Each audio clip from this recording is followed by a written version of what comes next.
No se puede hablar del duelo sin hablar del dolor.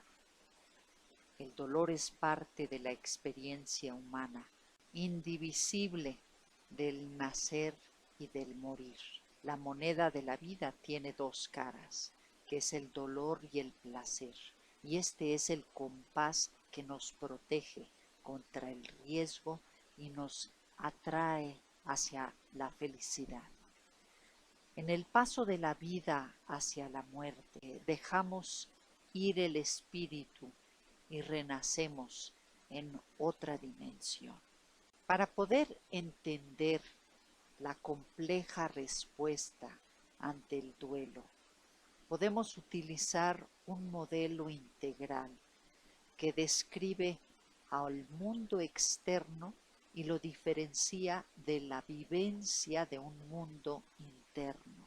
Nosotros podemos, en la realidad externa, sufrir la pérdida de un ser querido, de un familiar, de alguien de nuestra comunidad, o dolernos por pérdidas como la que estamos viviendo ahora con el coronavirus. Es diferente nuestra reacción dependiendo de la cercanía de esta pérdida.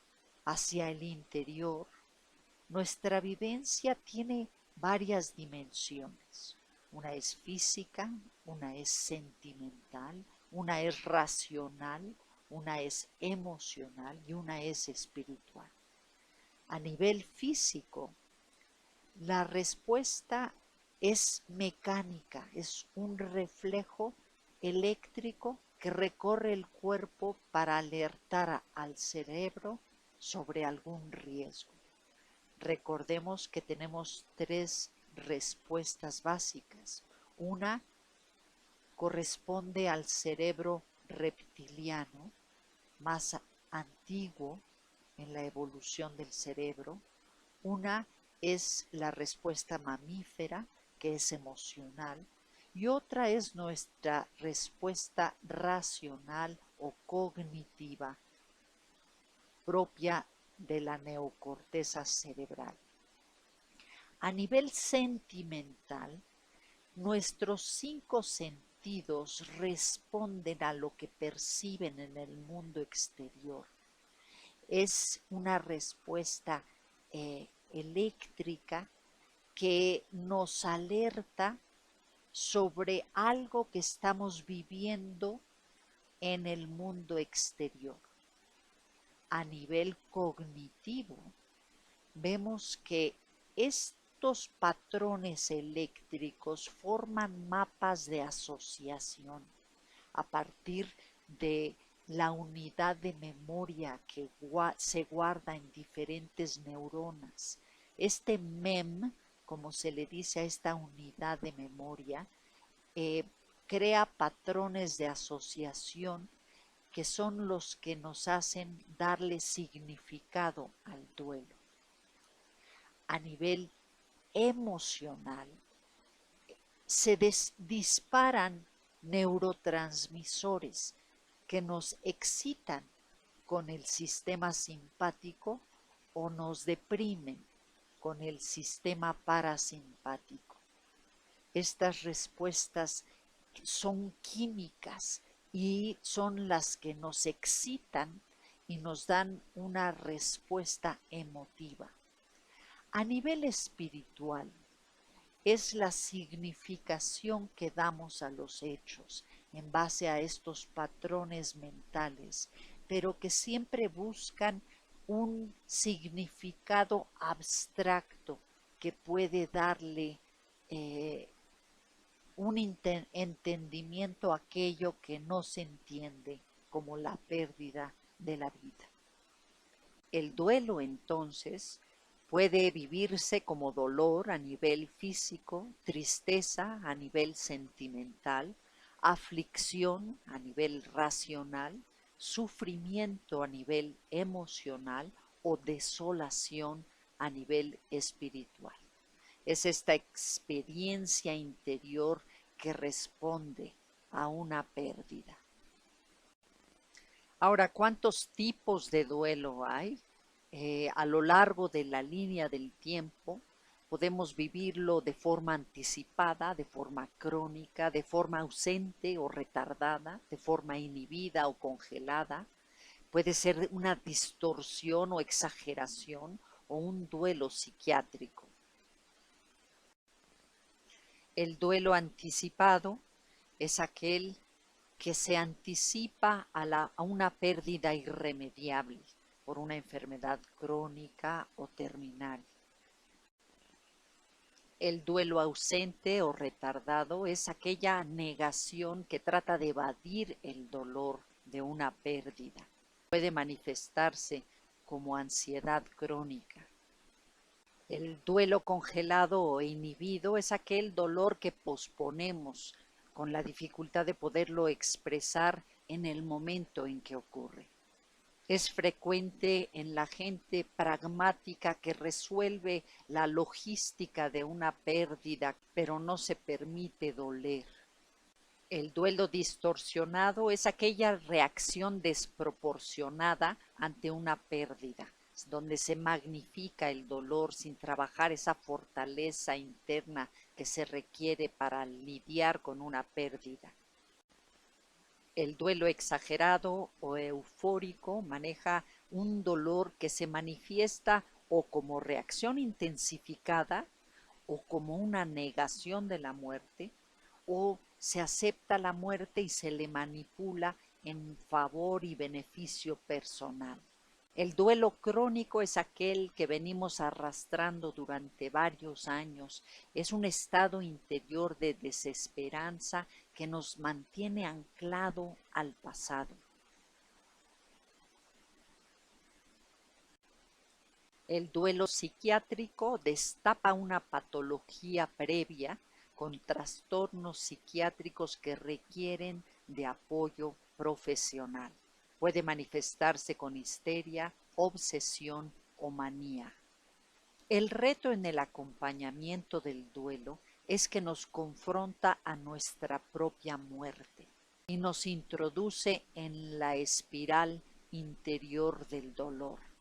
La gama del dolor requiere poder diferenciar todo un abanico de experiencias. Se requiere poder diferenciar entre el dolor y el placer a nivel físico, la tristeza y la alegría a nivel sentimental, la aflicción y el disfrute a nivel racional, el sufrimiento y la felicidad a nivel emocional y la desolación y la serenidad a nivel espiritual. Una pérdida desencadena una serie de reacciones que Kubler-Ross describe como etapas: la negación, la ira, la depresión, la negociación y la aceptación. Estas etapas no necesariamente siguen esta secuencia, pero como acompañantes del duelo es importante saberlas manejar. La negación puede expresarse de forma extrovertida a través del agredir, el explotar o el culpar, o de forma introvertida a través de huir, evadir, evitar o enquistarse. El facilitador que quiere acompañar el duelo debe mantener silencio y con escucha activa ejercer prudencia. Nada que diga va a ser aceptado en ese momento. La confusión o desorganización interna es una respuesta incoherente sin clara definición de la realidad. El facilitador tendrá que escuchar de forma activa, de forma de aceptación incondicional, con paciencia. Debajo de la etapa del enojo está la profunda tristeza. El facilitador tendrá que acotar esa respuesta para evitar que el enojo se vuelva ira y revertirlo para construir fortaleza y coraje.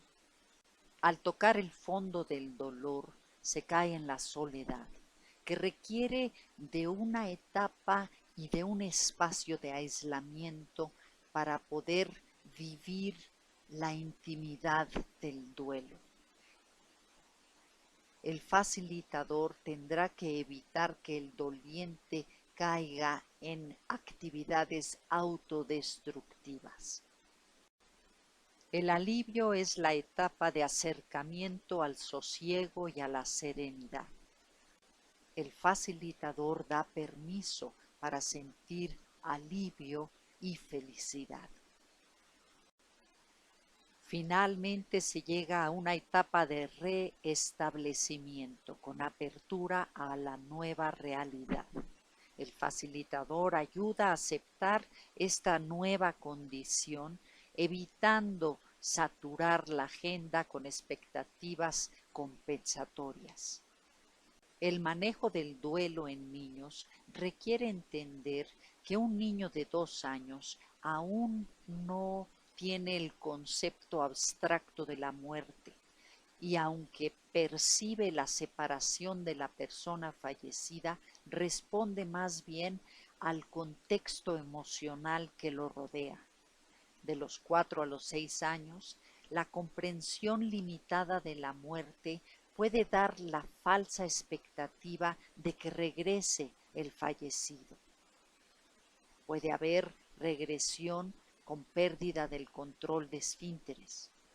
De los 6 a los 9 años hay aceptación de la muerte y sus consecuencias, pero se vive en forma de culpa.